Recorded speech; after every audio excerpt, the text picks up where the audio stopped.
लोक प्रशासन एमए पूर्वार्ध के विद्यार्थियों का स्वागत करता हूं। आज का शीर्षक है हायरार्की, पदानुक्रम या पदसोपान। प्रथम वर्ष की कक्षाओं में आपने इसके बारे में पढ़ा होगा।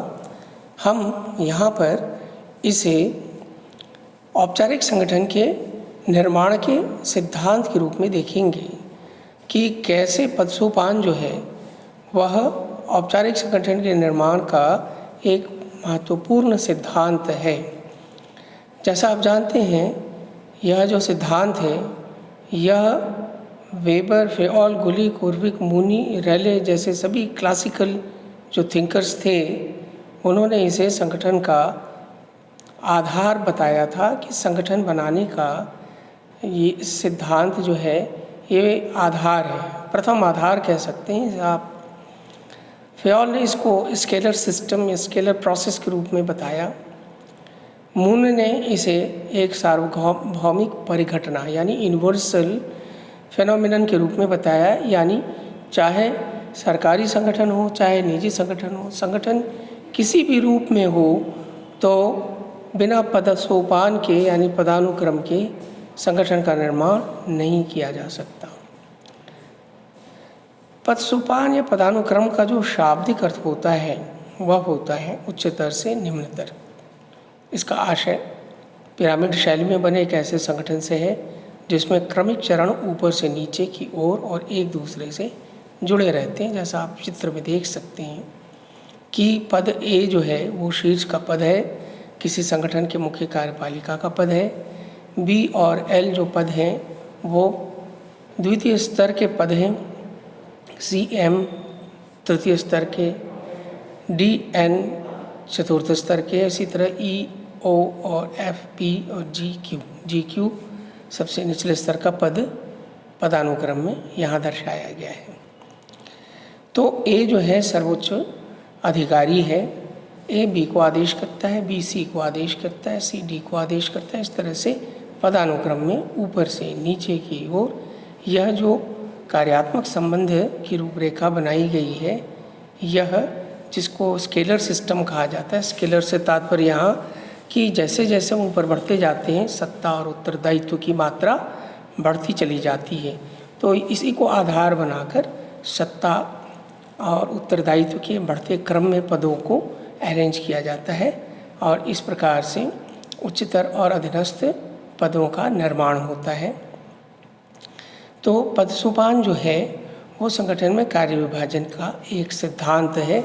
मूलतः इसका उद्देश्य जितने भी पद हैं उन पदों को इस प्रकार से व्यवस्थित करना होता है कि जो सर्वोच्च पद है मुख्य कार्यपालिका का पद, वह अपने अधीनस्थ समस्त अधिकारियों और कर्मचारियों को नियंत्रित निर्देशित कर सके। और इसी क्रम में एक हम उच्च अधिकारी और अधीनस्थ संबंधों के निर्माण को भी देखते हैं। तो संगठन में जो स्केलर सिस्टम होता है, अगर हम इसको किस रूप में, अनेक रूप में इसको देख सकते हैं। एक तो ये है कि कर्तव्यों को विभिन्न कार्यों के हिसाब के बजाय अधिकार और उसके अनुसार निर्धारित उत्तरदायित्व के हिसाब से श्रेणीबद्ध किया जाना है। दूसरा, इसको हम इस रूप में भी देख सकते हैं कि यह कार्य विभाजन की एक योजना है जिसमें अधिक उत्तरदायित्व वाले पद ऊपर होते हैं और कम उत्तरदायित्व वाले नीचे होते हैं। और अधिक उत्तरदायित्व वाले जो पद होते हैं वह निर्णय लेते हैं और अधीनस्थों को निर्देश देते हैं। इस प्रकार से अधीनस्थों के द्वारा किए जाने वाले कार्यों पर उच्च अधिकारियों का नियंत्रण और पर्यवेक्षण बना रहता है। अब इसको परिभाषित कैसे करें? एल.डी. व्हाइट जो है उन्होंने हायरार्की को संरचना में ऊपर से नीचे तक जिम्मेदारियों के तमाम स्तरों के जरिए श्रेष्ठ अधीन संबंध को सार्वभौमिक रूप से लागू करने के रूप में परिभाषित किया। इसमें क्या हो रहा है कि उच्चतर और अधीनस्थ संबंध पैदा हो रहे हैं और यह जिम्मेदारियों के आधार पर ऐसा किया जा रहा है। मिलेट इसको एक ऐसी प्रणाली के रूप में परिभाषित करते हैं जिसमें कई विभिन्न व्यक्तियों के प्रयासों को एक साथ जोड़ दिया जाता है। अर्ल लैथम जो है वो पदानुक्रम को आरोही पैमाने में ही हीनतर और उच्चतर चीज़ों की एक व्यवस्था संरचना के रूप में देखते हैं। हीनतर से तात्पर्य है लोअर लेवल के, कर्मचारी, उच्चतर का मतलब हायर लेवल के कर्मचारी।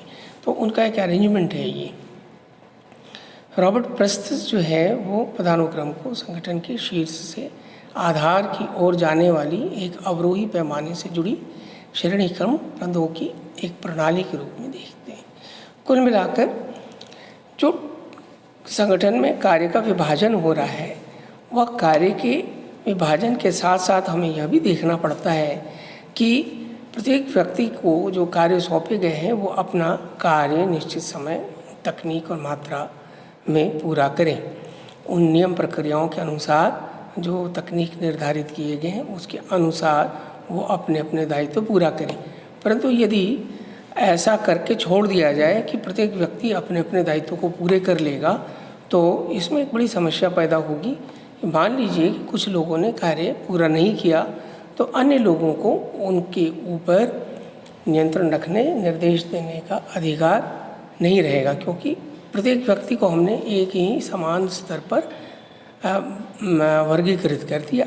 अगर हम समान स्तरों पर ही सभी पदों को वर्गीकृत करें और ये सिद्धांत अपना लें कि सभी कार्य महत्वपूर्ण हैं, सभी का पद महत्वपूर्ण है, तो इसमें समस्या, जैसा मैंने कहा, आएगी कि कुछ लोग जो काम नहीं करेंगे, उनके कार्यों को करने के लिए उन्हें कौन नियंत्रित और निर्देशित करेगा, क्योंकि सत्ता तो सभी की समान है। इसीलिए हम क्या करते हैं कि संगठन में जितने भी पद होते हैं उनके कर्तव्य दायित्व भी परिभाषित करते हैं, और साथ ही साथ किसके दायित्व अधिक हैं उसको अधिक सत्ता हम देते हैं, और जिसको अधिक सत्ता देते हैं उसको हम शीर्ष पद आवंटित करते हैं। इस प्रकार सर्वोच्च सत्ता जिस पद में निहित होती है उसको हम सबसे ऊपर शीर्ष पद के रूप में परिभाषित करते हैं, और उससे जैसे जैसे सत्ता का क्रम मात्रा कम होती जाती है वैसे वैसे हम पदों को नीचे घटते क्रम में अरेंज कर लेते हैं। या तो बढ़ते क्रम में अरेंज कर लें या घटते क्रम में, लेकिन हमें इस प्रकार अरेंज करना ज़रूरी है। क्यों? क्योंकि इससे क्या होता है कि उच्च और अधीनस्थों का एक पदानुक्रम उभर कर आता है जिसमें उच्च अधिकारी अपने अधीनस्थ अधिकारी को नियंत्रित कर सकता है। कुल मिलाकर ये जो हायरार्की जो दिख रही है या पदानुक्रम जो है, यह किसी भी संगठन में कार्य करने वाले जितने व्यक्ति हैं उन सब के ऊपर नियंत्रण करने की एक आंतरिक और सुव्यवस्थित प्रणाली का विकास हो जाता है। ऐसा कोई भी पद नहीं होता जो किसी न किसी के द्वारा नियंत्रित और निर्देशित न हो, सिवाय निचले स्तर के जो पद होते हैं जिनके पास सत्ता और सांगठनिक लक्ष्यों की प्राप्ति में जो दायित्व होता है वो सबसे कम मात्रा में होता है। इसीलिए ये चतुर्थ श्रेणी के कर्मचारियों को आप देखेंगे किसी भी संगठन में सबसे निचले स्तरों पर रखा जाता है। उनसे यह अपेक्षा नहीं की जाती है कि संगठनात्मक लक्ष्यों की प्राप्ति में वे जिम्मेदार होंगे या उत्तरदायी होंगे। उन्हें जो कार्य सौंपा जाता है उसी के लिए उत्तरदायी। लेकिन संगठनात्मक लक्ष्यों की प्राप्ति में यदि कोई असफलता हासिल होती है तो जो मुख्य कार्यपालिका है या उससे अधीनस्थ उसके ठीक नीचे के स्तर के जो अधिकारी हैं वे महत्वपूर्ण, वो जिम्मेदार माने जाते हैं और संगठन की सफलता और विफलता दोनों के लिए वही उत्तरदायी माने जाते हैं। तो कुल मिलाकर जो पदसोपान है वह न केवल कर्मचारियों पर, अधिकारियों पर आंतरिक नियंत्रण की एक व्यवस्थित प्रणाली का विकास करता है, बल्कि साथ ही साथ यह उत्तरदायित्व का भी निर्धारण करता है कि अंततः कौन लोग किसी संगठन में अधिक उत्तरदायी हैं, किन्हें हम जिम्मेदार माने संगठन की सफलता या विफलता के लिए। इसीलिए ये संगठन का एक सार्वभौमिक सिद्धांत माना जाता है कि जब भी हम संगठन का निर्माण करते हैं जो किसी विशिष्ट जटिल लक्ष्यों की प्राप्ति के लिए किया जाता है तो किन्हें हम जिम्मेदार माने, किन्हें हम उत्तरदायी माने। तो इसलिए पदानुक्रम हमारी इस समस्या का समाधान करता है। तो ये जो आपके सामने स्वरूप उभर कर आ रहा है एक पिरामिड का, इसमें आप देखेंगे कि जैसा मैंने पहले बता दिया कि शीर्ष का जो पद है मुख्य कार्यपालिका का पद माना जाता है। तो संगठन के उद्देश्यों को प्राप्त करने की सफलता और विफलता अंततः मुख्य कार्यपालिका की होती है और यह अपने संगठन के लक्ष्यों को प्राप्त करने के लिए अंतिम निर्णय लेता है। इसके पास अंतिम सत्ता होती है और जो यह निर्णय लेता है वह अधीनस्थों को सौंपता है कि वह उन्हें क्रियान्वित करे और यह समय समय पर उनको नियंत्रित और निर्देशित भी करता है ताकि सांगठनिक लक्ष्यों की प्राप्ति की जा सके। तो अब ये देखिए कि ये जो सिद्धांत हैं, इस सिद्धांत में जो महत्वपूर्ण बात है वो ये है कि इसमें उचित माध्यम का सिद्धांत, तदनुरूपता का सिद्धांत और निर्देश में एकता का सिद्धांत, ये तीनों सिद्धांत इसमें समाहित हैं। उचित माध्यम का सिद्धांत से तात्पर्य है सभी निर्देशों और संदेशों को उचित माध्यम से होकर गुजरना चाहिए और लेन देन के काम में किसी भी बीच के स्तर को लांघा नहीं जा सकता। इसका अर्थ ये हुआ कि ए से प्राप्त निर्देश बी को और बी से प्राप्त निर्देश सी को ही प्राप्त होंगे। ऐसा नहीं होगा कि ए द्वारा दिए गए निर्देश सीधे सी को चले जाएं और बी जो है अनजान बना रहे।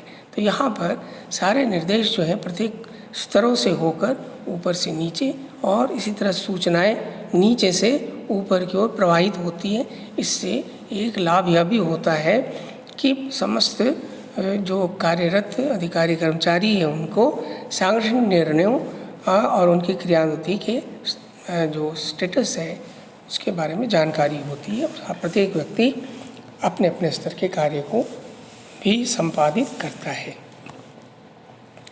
तो ये जो उचित माध्यम का सिद्धांत है, इससे संगठन में संप्रेषण का आप कह सकते हैं, संचार का एक ज़बरदस्त कह सकते हैं माध्यम बन जाता है। उचित माध्यम का सिद्धांत संप्रेषण स्थापित करने का एक बहुत बड़ा जरिया बन जाता है और इससे संगठन के निर्णय और क्रियाओं के बारे में सभी को पर्याप्त जानकारी रहती है। दूसरा जैसे तदनुरूपता का सिद्धांत है, तो ये जो सिद्धांत है वो ये कह रहा है कि जो जिस पद का है, जिसकी सत्ता जितनी उतना ही उसको दायित्व सौंपा जाता है। तो जैसा हम जानते हैं कि प्राधिकार या सत्ता और दायित्व दोनों में संतुलन होना चाहिए। सत्ता ना तो ज़्यादा होनी चाहिए उत्तरदायित्व की तुलना में और न ही कम होनी चाहिए, दोनों में एक संतुलन होना चाहिए। अर्थात कि जितना दायित्व सौंपा गया है उतनी ही सत्ता होनी चाहिए। अगर न होगा तो दायित्व का निर्वहन नहीं किया जा सकेगा। तो ये तदनुरूपता का जो सिद्धांत है वह यह सुनिश्चित होता है पद सोपान के माध्यम से। इसी तरह निर्देश में एकता का सिद्धांत से तात्पर्य है कि अपने उच्च अधिकारी से जो वो आदेश प्राप्त कर रहा है वह केवल और केवल एक ही उच्च अधिकारी से प्राप्त करे। अर्थात सी केवल बी से प्राप्त करे, न कि एल से प्राप्त करे। एम एल से प्राप्त करेगा और सी बी से प्राप्त करेगा और बी और एल दोनों ए से प्राप्त करेंगे। तो यहाँ पर कि एक ही उच्च अधिकारी से जो है अधीनस्थ अधिकारी अपने निर्देश प्राप्त करते हैं। इससे उनको कोई कन्फ्यूजन नहीं होता, उनको निर्देश की स्पष्टता बनी रहती है। तो पद सोपान का जो सिद्धांत है उसमें ये तीन सिद्धांत समाहित हैं। तो आप ये सारी बातें आज के इस वीडियो में अच्छे से समझ लें और ये जो पद सोपान है इसके क्या लाभ हैं इसकी भी अपन चर्चा कर लेते हैं। तो पदानुक्रम का जो सबसे बड़ा लाभ होता है यह संगठन में एकीकरण और संबद्धता के औजार के रूप में काम करता है। जैसा मैंने कहा कि यह प्रत्येक व्यक्ति को उसके दायित्व कर्तव्य सौंप देता है और उसके लिए उसे जिम्मेदार मानता है। तो हमने कार्यों का आवंटन कर दिया, संचार का एक माध्यम इसके द्वारा सुनिश्चित होता है, सभी स्तरों पर जिम्मेदारियां निर्धारित हो जाती हैं और एक कार्य करने की नियम प्रक्रिया भी निर्धारित हो जाती है। इसमें एक लाभ यह भी होता है कि कार्य सारे के सारे मुख्य कार्यपालिका के पास नहीं होते हैं, वह पद के कर्तव्य दायित्व के अनुसार उसको सौंप देता है प्रत्यायोजन के माध्यम से। तो प्रत्यायोजन करना भी बड़ा सरल हो जाता है कि मुख्य कार्यपालिका को यह पता होता है कि कौन सा कार्य किस स्तर पर सही तरीके से किया जा सकता है, उसके लिए कौन योग्य है और कौन सा स्तर उपयुक्त होगा। तो पद सोपान जो है वो कई कार्यों में मदद करता है, कई प्रबंधकीय कार्यों में मदद करता है, जैसे प्रत्यायोजन या विकेंद्रीकरण निर्णय निर्माण में विकेंद्रीकरण। तो ये एक ऐसी व्यवस्था का निर्माण करता है जिसमें मुख्य कार्यपालिका द्वारा प्रत्येक व्यक्ति के कार्यों पर नियंत्रण, निर्देशन, समन्वय स्थापित करने में सहायता प्रदान करता है। तो ये सारी विशेषताएं आप देख लीजिए कि इसी वजह से पॉल एपलबी जो है वो कहते हैं कि इसमें संसाधनों का भी वितरण होता है, कर्मचारियों का चयन और नियुक्ति होती है उनकी योग्यता के आधार पर, कार्यों को प्रारंभ करवाया जाता है, उनकी समीक्षा, उनमें सुधार किया जाता है। यह सब पदसोपान की वजह से संभव और सरल हो पाता है। परंतु पदसोपान सिद्धांत की हानियाँ भी, और यह सबसे जो बड़ी हानि होती है इसमें कि यह संगठन में उच्च और अधीनस्थ संबंध पैदा करता है। ये दो प्रकार के वर्ग पैदा कर देता है। अधीनस्थ वर्ग हमेशा निर्भर हो जाता है उच्च अधिकारियों के द्वारा लिए गए निर्णयों पर कि जैसा वो निर्णय देंगे हम वैसा कार्य करेंगे। उनमें एक मनोभाव पैदा हो जाता है कि फैसले ऊपरी स्तर पर लिए जाने हैं, इसलिए हम क्या कर सकते हैं, जैसा निर्णय लिया जाएगा, जो निर्णय हमें दिया जाएगा वैसा हम कार्य करेंगे। तो एक बहुत बड़ा जो वर्ग है अधीनस्थों का, कर्मचारियों का, वह सांगठनिक लक्ष्यों की प्राप्ति में अपना उत्साह, अपनी सोच और अपनी बुद्धि को प्रयोग नहीं करता। उनकी इन सब चीज़ों में कमी आ जाती है और वो निर्भर हो जाते हैं उच्च अधिकारियों के ऊपर। तो इसका अर्थ ये हुआ कि किसी संगठन के लक्ष्य की प्राप्ति केवल मुख्य कार्यपालिका और उच्च स्तर के अधिकारियों तक ही सीमित रह जाती है, और इस लक्ष्य को पाने में अधीनस्थ कर्मचारियों का जो एक साइकोलॉजिकल कंट्रीब्यूशन होना चाहिए, मनोवैज्ञानिक लगाव या भावना होनी चाहिए, वो प्राप्त नहीं हो पाती। तो ये वर्ग विभेद पैदा करता है और इसलिए यह जो है एक जीवंत संगठन के लिए सबसे बड़ी चुनौती बन जाती है। इसके अलावा आप देखिए, चूँकि उचित माध्यम से कार्य होता है, प्रत्येक स्तर से सूचनाएं ऊपर से नीचे जाती है, फाइल नीचे से ऊपर, ऊपर से नीचे हर स्तर से गुजरती है, तो इसमें विलम्ब होता है। हर पद पर, हर स्तर पर अधिकारी उसको अपनी टिप्पणी करता है, तो इसलिए सूचनाएं नीचे से ऊपर जाने में वक्त लगता है, ऊपर से नीचे आने में। तो ये लाल फीताशाही को जन्म देता है। साथ ही साथ आप देखें कि ये चूँकि पदसोपान जो है औपचारिक संबंधों की व्याख्या करता है, विभिन्न पदों के मध्य कार्यात्मक संबंधों की व्याख्या करता है, तो यह औपचारिक संगठन के जो दुर्गुण हैं उससे भी जुड़ जाता है। स्वाभाविक रूप से आप इसमें पाएंगे कि व्यक्तियों के मध्य कार्यात्मक संबंध ही होता है, भावनात्मक संबंध नहीं होता। तो ये सारी बातें इसके कमियों के रूप में आप देख सकते हैं। एक जो समस्या है जिसका जिक्र फ़याल ने किया कि चूँकि लादफीलताशाही या सूचनाओं के आदान प्रदान में विलंब होता है तो कार्यों में देरी होती है, इसको दूर करने के लिए उन्होंने एक योजना बताई, इसको गैंगप्लांक कहा जाता है। गैंगप्लांक का मतलब ये होता है कि जैसे इस चित्र को अगर हम देखें कि अगर बी और एल को कोई सूचना आपस में आदान प्रदान करनी है, बी को एल से कोई सूचना लेनी है, तो प्रक्रिया ऐसी नहीं है कि वो बी एल से सीधे ले ले, क्योंकि इनके बीच कोई संबंध नहीं है। तो वह जो है ए को रिक्वेस्ट करेगा कि एल से सूचना लेकर और उसे दी जाए, तो इसमें समय लगता है। तो चलिए यहाँ पर तो एक ही स्तर है, मान लीजिए ई और ओ को आपस में सूचनाओं का आदान प्रदान करना है, तो ई डी को रिक्वेस्ट करेगा, डी सी को, सी बी को, बी ए को, फिर ए एल को निर्देश देगा, एल एम को निर्देश देगा, एम एन को निर्देश देगा और एन ओ को निर्देश देगा। फिर एन सूचनाएं जो है एन को और एम इस तरह से ऊपर जाकर फिर वापस नीचे आई, तो इसमें काफ़ी वक्त गुजर जाएगा। तो गैंगप्लांक की योजना यह है कि ई ओ आपस में जुड़ जाएं, एक दूसरे से सूचनाओं का आदान प्रदान कर लें और इसके बारे में अपने उच्च अधिकारियों को सूचित कर दें कि हमने आपस में सूचनाओं का आदान प्रदान किया। तो इसी योजना को फ़याल ने गैंगप्लांक कहा है और यह तरीका बताया कि इसके माध्यम से क्षैतिज संचार को बढ़ाया जा सकता है और इससे कार्य जो है तीव्र गति से हो पाएगा।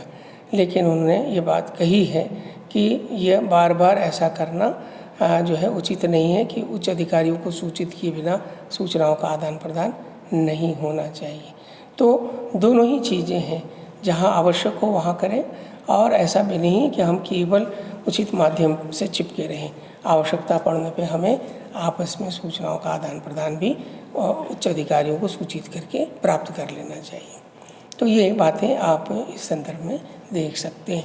तो मैं आशा करता हूँ कि पदसोपान एक संगठन का सिद्धांत है, और ये क्यों सार्वभौमिक सिद्धांत माना जाता है और इसके बिना किसी संगठन की कल्पना नहीं की जा सकती, तो ये सारी बातें आपको समझ में आई होंगी। और अब आने वाले वीडियो में हम unity of command, span of control जैसे अन्य सिद्धांतों के बारे में भी विस्तार से जानेंगे। आज इतना ही, धन्यवाद।